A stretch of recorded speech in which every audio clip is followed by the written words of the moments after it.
Bonjour, nous allons aborder aujourd'hui les conditions du recrutement des terroristes. Le recrutement des opérateurs terroristes est un enjeu majeur, particulièrement hors des zones directes de conflit. Si les guerres civiles ou de religion fournissent presque naturellement des contingents de militants prêts à se battre pour leur cause, il est beaucoup plus compliqué de trouver des individus suffisamment convaincus pour abandonner un espace de paix vers une zone de guerre. Depuis toujours, on a trouvé des hommes, souvent jeunes, prêts au sacrifice et partant la fleur au fusil, volontairement. Maintenant, on y retrouve aussi des femmes. Ils avaient tous le sentiment de se battre pour une cause noble et généreuse, d'autres par plaisir des armes ou par pulsion à la violence. Le recrutement était facilité par la proximité, l'étude, l'armée, la prison déjà. Puis on vit apparaître la propagande, la communication, le tract, la réunion publique, le journal, l'image. Les régimes totalitaires inventèrent leurs outils, les démocraties ripostèrent par le documentaire vérité.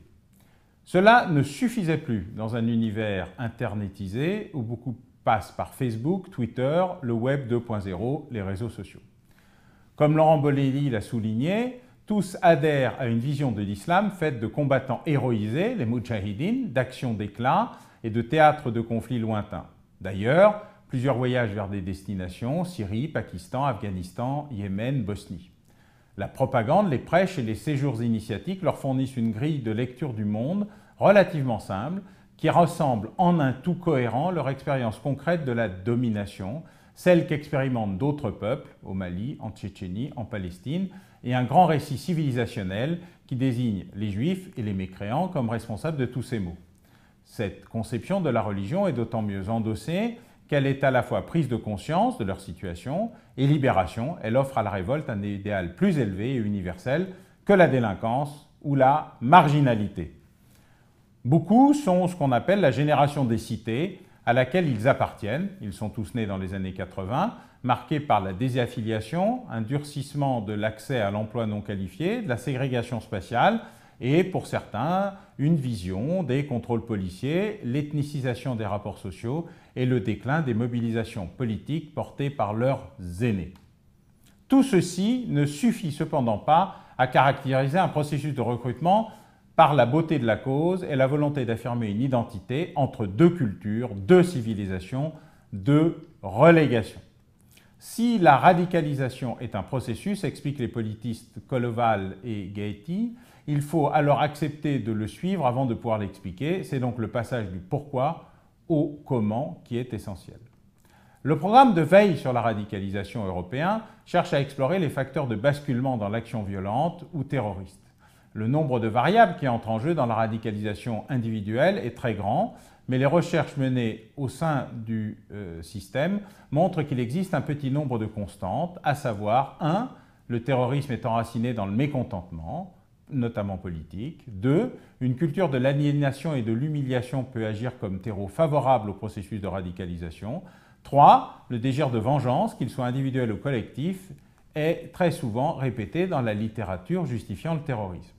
Certaines études de cas révèlent comment des personnes vivant en Occident, souvent de la deuxième ou de la troisième génération d'immigrants, sont endoctrinées idéologiquement et influencées psychologiquement par la propagande terroriste, alors même qu'ils vivent dans des démocraties où la liberté et la justice sont en général garanties.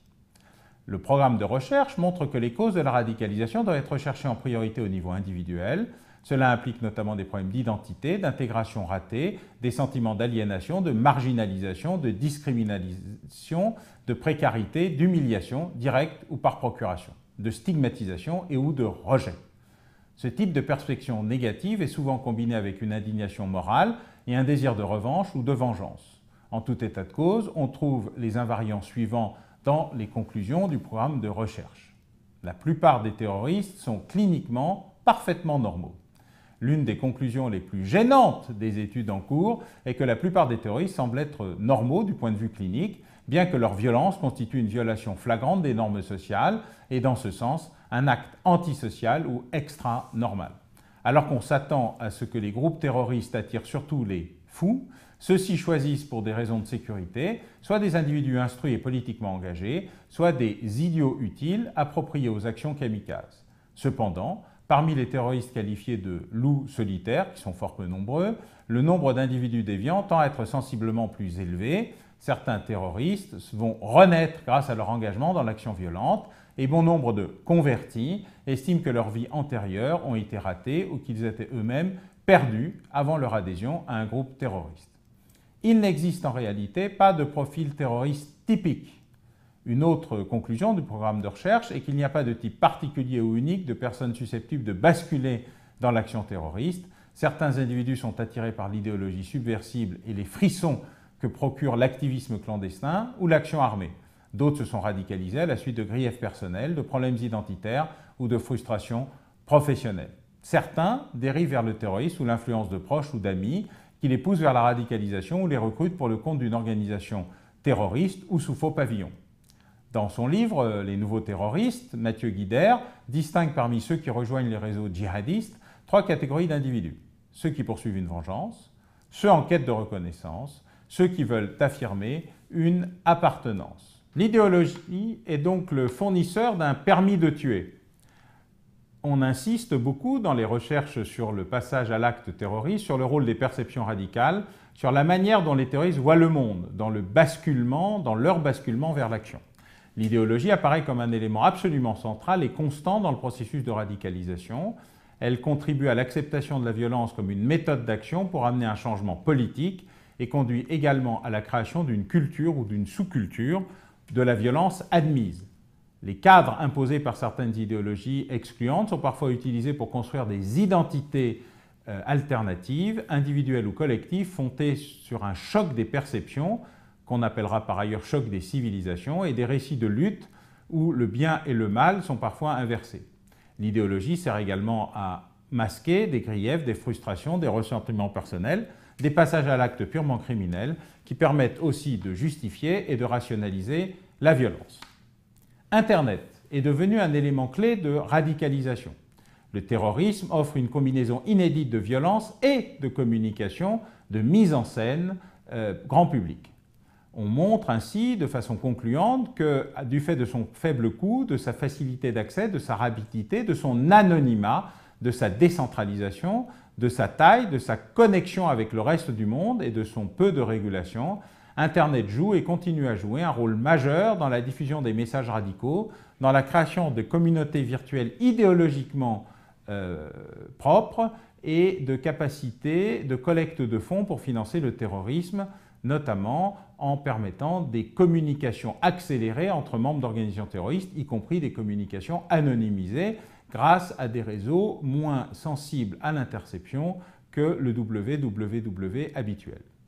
Depuis la loi antiterroriste de novembre 2014, des sites internet accusés de faire l'apologie du terrorisme sont bloqués et depuis mi-mars 2015, il est très difficile d'y avoir accès, même si le contournement reste possible.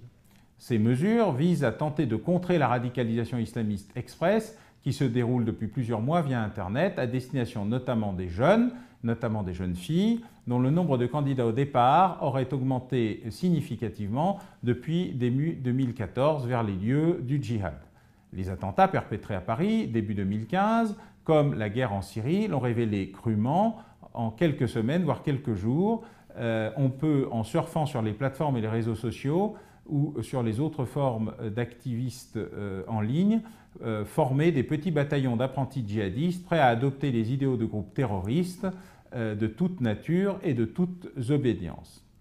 Il y a aussi des centaines, voire des milliers de jeunes à se faire hameçonner via Internet. Le passage par la mosquée n'est pas une obligation, pas plus que vers les lieux de rencontres habituelles. Internet est un booster de la radicalisation.